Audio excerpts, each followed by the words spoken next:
আসসালামু আলাইকুম ভিউয়ার্স, আমি সানিয়া জাহান বলছি। আর্ক টেকনোলজির পক্ষ থেকে সকলকে স্বাগত।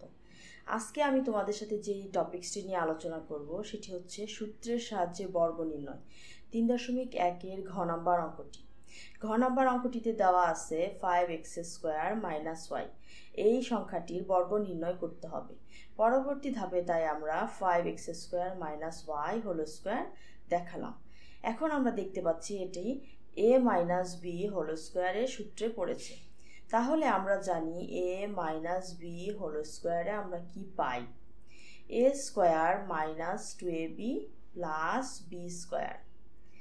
এখন আমরা অঙ্কের মধ্যে ফিরে যাই। আমরা এখন সূত্র মতো অঙ্কটিকে সাজিয়ে নিই। 5x² whole square minus 2 × 5x² × y। যেহেতু আমরা 5x কে a এবং y কে b ধরেছিলাম, প্লাস y হোল স্কোয়ার। পরবর্তী ধাপে আমরা বিশ্লেষণ করে পাই 5 এর উপরে যেহেতু স্কোয়ার আছে তাহলে হবে 25, x² উপরে যেহেতু স্কোয়ার আছে x⁴ মাইনাস 2 × 5 মানে 10 x² y plus y square. এটাই হচ্ছে আমাদের অঙ্কের সমাধান।